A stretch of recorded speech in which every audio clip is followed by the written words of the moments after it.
Hi there. My guest on the program this evening is the Shadow Minister for Police, Corrective Services and Emergency Services, the Member for Surfers Paradise, John-Paul Langbroek.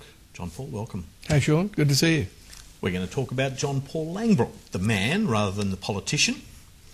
Your parents were missionaries who met at missionary school in New York. How did this flavour your childhood growing up?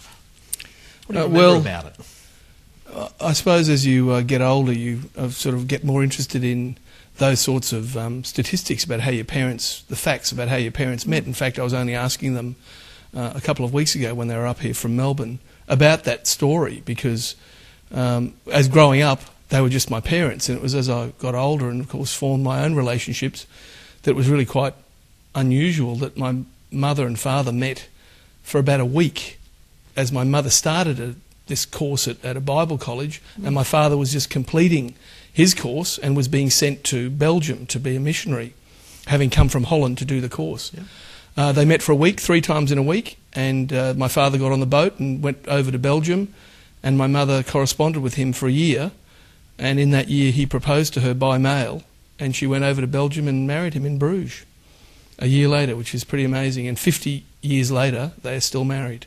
Very different times. Yeah, unbelievable. I suppose, nowadays people meet on the net as well as all the traditional ways of meeting, but it was a pretty remarkable story, and given that they, as I say, they've been married now for nearly 51 years, it's a pretty amazing situation, but the way that it happened. So how do they explain that to you? How can they put that into perspective for you of what their relationship was like starting out? Well, no, my parents, the fact they're still married, I'm sure they had a lot of challenging times, but they got through it, and as I was a child growing up, I don't remember anything other than a very happy family life. I have one sister, and it was just a typical family life, but with a father who was Dutch and a mother who's American. And yet you travelled a lot with your parents being missionaries? Well, what actually happened was after they married, they quickly were expecting me, which happened soon after they got married, and my father then had to stop being a missionary and actually get a job to support his new wife and his upcoming baby. So he took a job in a school in Holland.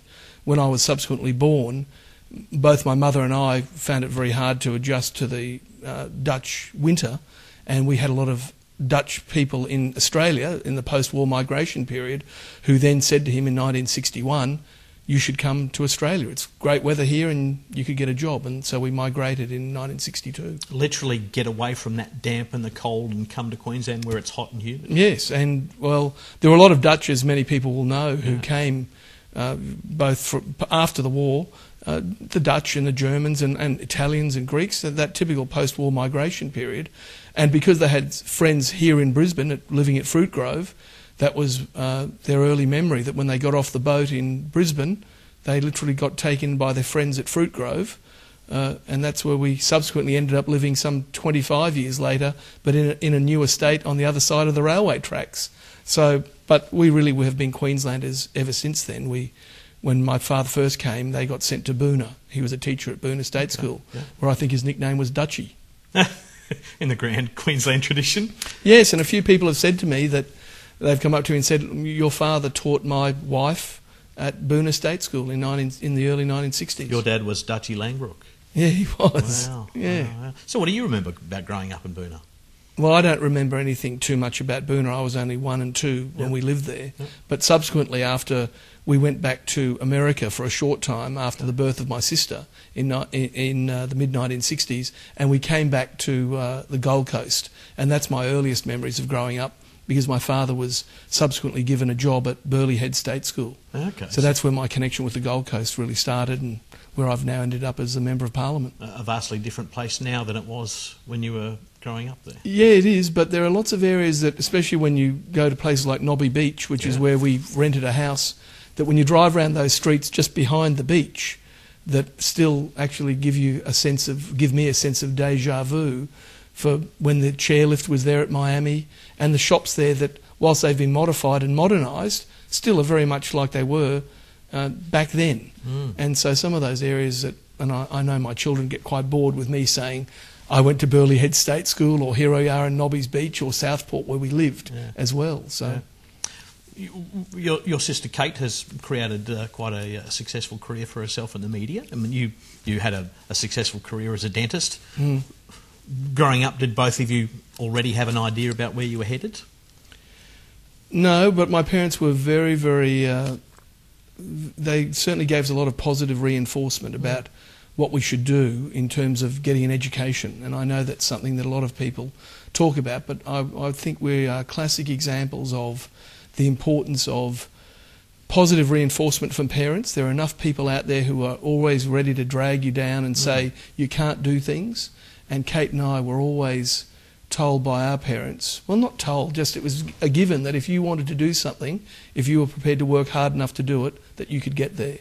And we had a slightly unusual family upbringing in the sense of a very strict religion. Yep. And so that made us a bit more cocooned, I think, from some of those outside influences that often people want to listen to. We had this little cocooned element in our family that said, we're all in it together, but you kids, we want you to achieve whatever you want to achieve. And in our case, it was definitely a university education. Yeah, it makes it a lot easier to keep those negative influences that come from growing up around your peers. Yeah, as we see it now a lot with young people especially, but it also depends on the individual and whether they're susceptible to that sort of criticism that we all get. We all want to be part of the gang, or many people do as you get through your adolescence. In our case, it was almost a given that, well, you weren't going to be part of these groups that were doing the wrong thing. You had to focus on your education. And it was just the way we were brought up. We had an innate sense of discipline that we had to get these things done, and we probably didn't even understand ourselves that it was with a view to making yourself have better opportunities later in life. Do you think your parents had to work hard to shield you from the possibility of negative influences growing up? What I know we had from my mother and father was constant reassurance that whatever they were doing for us and what we were doing was the right thing to be doing. So if you don't have any doubts created by your parents, then you really only know the way that you're being brought up, which is why I have no regrets about being brought up in that very, very strict environment. It was just that as I got to adolescence and then university, some of the things that they had instilled and inculcated in me, I sort of looked at, and I think like all people do, you start to think, well, maybe they weren't right about everything. It just happened for me a little later than for most other people. It's part of growing up to question what it is that has been instilled in you anyway. Yeah, exactly. And you make your own way. And then in my case, I went overseas, having completed my university education, worked overseas, and then came back and formed my own family. Okay. You're watching Meet the Ministers. My guest on the program this evening is John-Paul Langbroek, and we'll be back after the break.